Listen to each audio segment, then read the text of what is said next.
Only on 6, a Clark County man suspected of killing 7 women and girls learns whether the parole board will set him free early.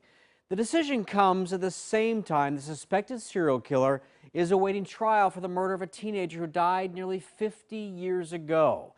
A DNA breakthrough is making it possible now to prosecute Warren Forrest. He's a man that I call the forgotten serial killer. He's only been brought to justice for 1 murder. And it's been a strange situation lately where he's finally supposed to stand trial for a 2nd murder, while the same trying to convince the parole board he's no longer a danger. We have just learned the parole board isn't buying it. You were married at the time, correct, and had 2 young daughters? Yes, ma'am. Warren Forrest, who will turn 73 tomorrow, tried last month to explain his violent history and make his case to the Washington State Parole Board. He's been rehabilitated after nearly 5 decades behind bars. All I had in mind was a distraction, and the distractions was, deviant fantasies, and the deviant fantasies distracted me from my everyday life, but then it led me to my crimes. Forrest told the parole board he was feeling worthless and hopeless when he kidnapped, hogtied, and killed 19-year-old Krista Blake and buried her body near Battleground in 1974. He told the parole board his violent thoughts have diminished to next to nothing.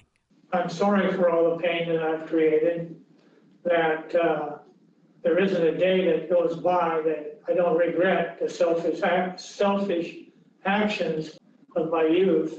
But the parole board did not believe he was sincere or forthcoming, writing, "He does not appear to have good insight into the reason why he committed the murder."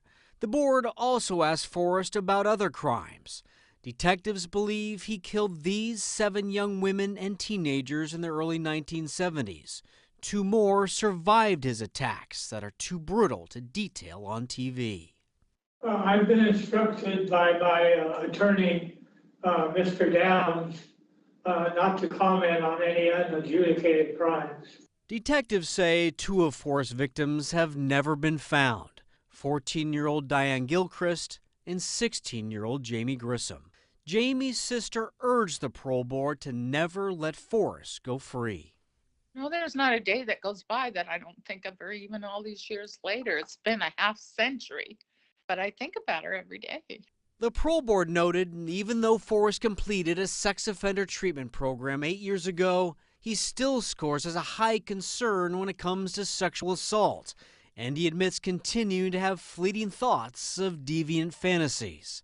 For those reasons and the suspicion he's killed others, the board tacked on 10 years to his earliest release date. Warren, do you have anything to say to the families? The ruling means Forrest will stay locked up, waiting for his trial on the murder of Portland teenager Martha Morrison. After decades of frustration, detectives finally got a breakthrough in her case in 2015, when a blood stain on this dart gun was proven to be Martha's blood through DNA. It is the same gun Forrest admitted using when he brutally raped another woman at Lacamas Lake. He has a lot to explain, and he has not told the truth in all these years. He always likes to say, well, I'm a changed person. I just killed Krista Blake. That was it. It was a lot more than that. So Warren Forrest told the parole board he wanted to live with his daughter and her 3 children in the town of Rainier, Washington, if he was released. And he is still married to his 2nd wife, who he met 40 years ago in prison. She was his nurse. His trial is scheduled for October. Forrest's lawyers told the court he may plead insanity. He did that in his first trial after the woman survived his brutal attack at Lacamas Lake.